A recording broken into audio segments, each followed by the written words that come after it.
Do aliens live among us? This is a topic that I covered in yesterday's video, which kind of outlined the new Harvard thesis that there are 4 ways in which aliens could be living among us. If you want to know about those 4, go back to yesterday's video and check that out before you come over here. But I was sat down yesterday morning, you know, just chilling, doing a bit of research for videos, and this popped up on the TV. On national TV, by the way, on ITV, and it states, meet the alien that believes she was sent from outer space this morning. Now, this morning, for anyone from the, not from the US, or from the UK, sorry, not from the UK, but maybe from other countries, this morning is a kind of breakfast chat show where they kind of go over different segments and crazy things and headlines and all the rest of it. And this popped up and I was like, what on actual earth? So we're going to take a look at it today. No doubt this is going to get copyrighted because ITV love their copyright strikes against YouTubers. But we're going to take a look at it anyway. I don't care. But yeah, here we go. So yeah, let's just get straight into it. Put my face down here and we're away. Could aliens be living amongst us? A new Harvard study suggested that aliens may be secretly living here on Earth. Well, according to our next guest, aliens are already among us, and she claims to be the living proof. Kelly Tyler is part of a growing number of people that believe themselves to be extraterrestrials who've been sent down from space in order to help humankind. Now, I saw this and I was like, I wasn't really listening to the TV, I was more on my laptop, but then I literally looked at this and I was like, what on earth is this woman on about? But she gets into it and explains it quite well, so let's give her the benefit of the doubt. And Kelly, as you can see, is here now. Morning, Kelly. Morning. By the way, I swapped souls with an alien. You can imagine the scepticism when we say something like, aliens are living here, Kelly claims to be an alien. Of course. Can you explain a little bit about why you feel like you aren't just a human? Sure. And you feel like you're from another planet? Yeah. And it's... Ben Shepherd, by the way. That's this guy. He, you could hear the skepticism where he's like, you're from another planet. Can you explain that? You know, it's like... something that I wouldn't talk about generally because of that skepticism. And really, I think starseeds are souls from another star system that have incarnated as humans. So people go, well, you look pretty human to me. You don't have that 6-foot blue head or whatever it is that they see from sci-fi films. And really what happens is when you identify with a being, I like to say a starseed rather than an alien because there's too many stigmas attached to aliens with the films that we see. And there's a fear against aliens. And typically starseeds are here to help humanity. So when we incarnate as humans, we're here to really help humans remember what it's like to be humans and connect to their innateness, their natural senses, rather than distract and go, oh, look at the interdimensions and the other planets. Our role is not to make you look outside of humanity. Interesting that she refers to herself, and when she talks about the aliens, you know, star seeds or whatever, she refers to themselves as are, like, you know, as plural, like she is in amongst that alien kind, all right? That's weird. It's something I found quite striking. It's to actually connect back to who you really were and the internet connectedness that's currently on Earth with nature, with animals, with ourselves. And you've always felt this, right from being a little girl. And tell me the definition of a starseed. So, I haven't felt it since I was a child. You haven't? Most starseeds incarnate at birth. Okay. So their soul is born as a starseed. Right. When I was a child, I wasn't born as a starseed. I was a very sensitive child. I'd have water, have a bath, and I'd be like blotchy. I'd eat strawberries, my lips would blow up. I was quite an ill child. It's quite a common thing. I mean, my toddler, he has, like, certain foods, obviously, and he gets all blotchy and stuff because it's the acids within the food sometimes. But let's give her the benefit of the doubt. And also, the world was too sensitive for me. So I would be at the bottom of my garden with a bug box looking at stuff rather than interacting with people. It just felt too much. My nan used to catch... Okay, I mean, I won't label anyone, but I have worked with special educational needs children who have also done the same thing. I'm not labelling this woman. I can't label this woman because I'm not diagnosed to, but, you know, that's the kind of typical thing that you would see from someone who's like that. Again, I'm not going to shit on it, but there's a possible theory behind that. Catch me when I was about 3 years old, sitting at a park bench, talking to Tom, and she'd be like, Kelly, there's no one there. I'm like, it's Tom. Can you not see Tom?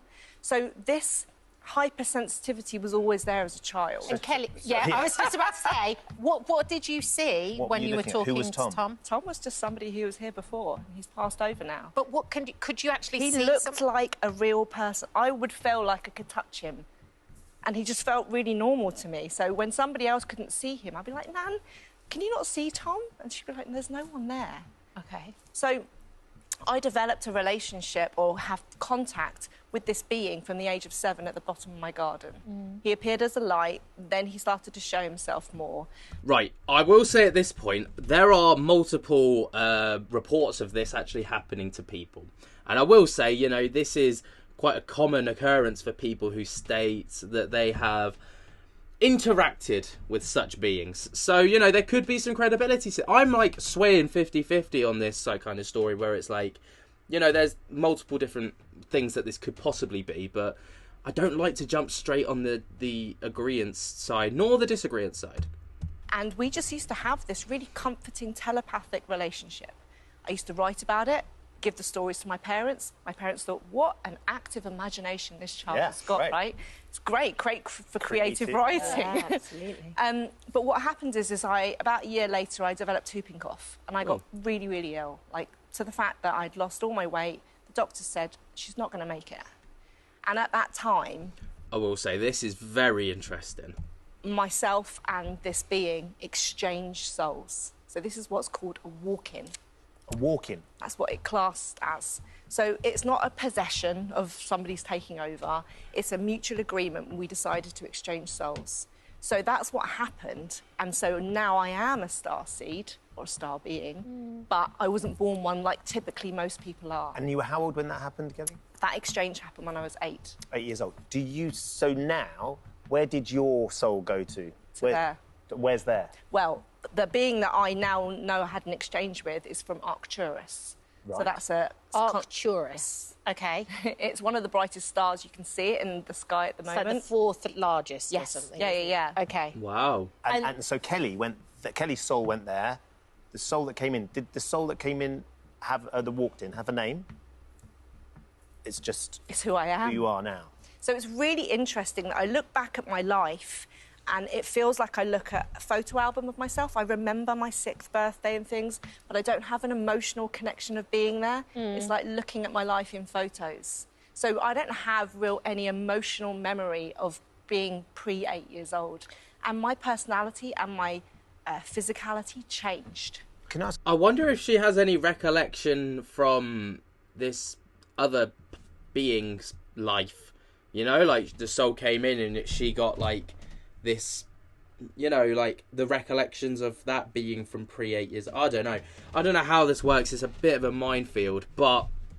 Last question, sorry, Kat. Yeah, don't worry. What was the explanation from the doctor? If you were so ill and the doctor told your parents that you weren't going to This is where it gets weird.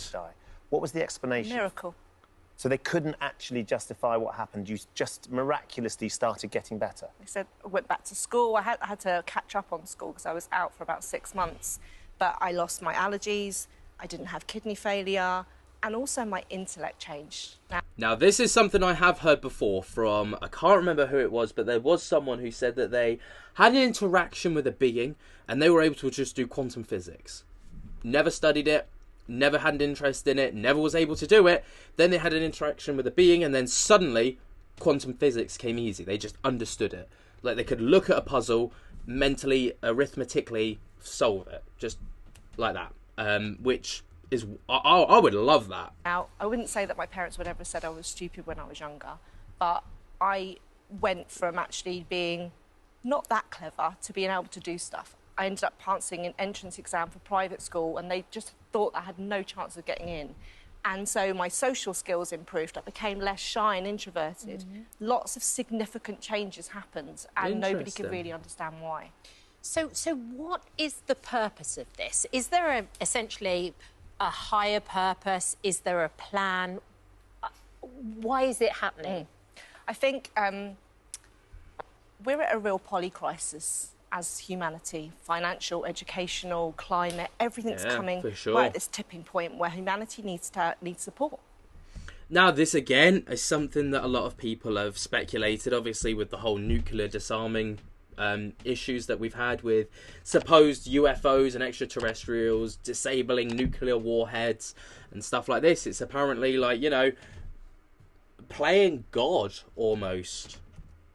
And if we don't really understand our interconnectedness to everything, then we're not going to survive this. The planet won't survive. So the role of starseeds is to help people reconnect to what it is to be human, to have more compassion around other sentient beings, but also to actually work in harmony. And rather than see ourselves as separate, I mean, we're at a time where we're all so connected with the internet, but when I speak to people, they feel so isolated. They feel like I don't know who to trust. Yeah, true. They don't really know themselves. And if you look at indigenous tribes... This is so true. Like, my job is social media. You know, I create online internet content. I love it.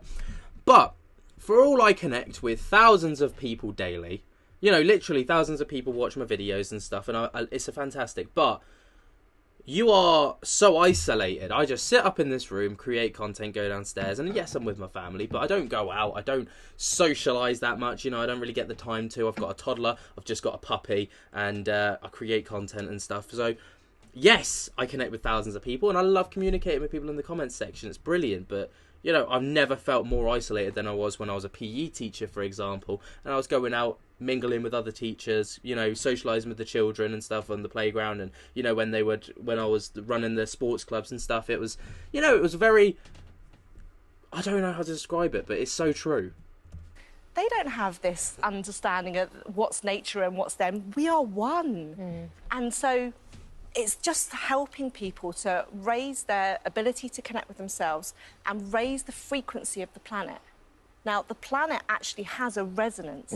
You can look at this from the Heart Math Institute or Schumann resonance, and you can see how we are, our collective minds and the way that we take action affect the frequency of our planet. And starseeds are here to raise that frequency. If we're at this point that we need help, is there more Arcturians?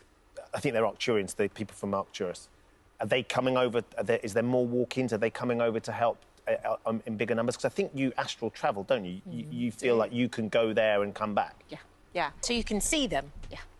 And that's part of my healing journey. Draw it. I want to see what these beings look like. Can you draw it? Can you, like, physically, you know, mentally photograph these things and, like, sketch it out? Only when I was younger, I used to go to this blue quantum healing chamber in Arcturus, and that was part of my physical healing to help me get better. Right, listen, like, this story is so, like, there's, like, rational sides of it, and then there's this, like, unbelievable side to it where it's so hard to follow and believe if you were, like, someone who didn't believe in this kind of thing. And, you know, you can tell this woman is so believing it because she, you know, whether she's truly experiencing it or not, she truly believes that she is experiencing it. I can't say if she is or not because I don't know. I'd love to chat with her personally and be like, look, you know, give me the ins and outs, not on a time constraint of a morning TV show, but just sit down for an hour and just be like, let's go through this together, because I'm on the fence of whether I believe or not, and I want to believe so much, but then I listen to things like this and I'm like, it sounds so unrealistic, you know? But I guess that's just how the way the world is. So it's not just Arcturians, they're Pleiadians, Andromeda, Orion. There's lots of people from different star systems, and we all bring different qualities. How do you get there? To astral travel. Well, it depends if you voluntary or involuntary do it, but everyone can do it if they wanted to learn. Isn't it a state of meditation? Am I right in saying that? Right. Anyone can actually lift themselves out of their bodies, and you're connected to a purple umbilical cord. So you can choose where you go. Sometimes you can choose, sometimes you're just taken somewhere. But there's not something. If there's something specific you have to do. No. It just sort of happens. Yeah. I mean, when I used to astral travel, it was for healing, and I was told, stop coming back here, because your duty is on Earth. So stop distracting and coming back when your mission is here. So I don't astral travel now unless I really need to replenish or I feel quite hopeless around what's going on in the world and I need a bit of a boost. See, this is where it becomes so hard to follow and believe, but like at the same time, who am I to say that she's not actually experiencing this? Kelly, you sound so eloquent, Yes. so passionate about this. Yes. Yeah, for What sure. do you say? What do your parents and your friends think? Because your parents had a little girl called Kelly who was very, very sick, then miraculously recovered, and all of a sudden she's a starseed. She's from another planet. I mean, what do they make of this? I think I don't tell many people, so this will be a surprise to some people that might see me on here and they'll be like, I don't speak to tell many people, but I went on national telly and told everyone. I never knew that about you.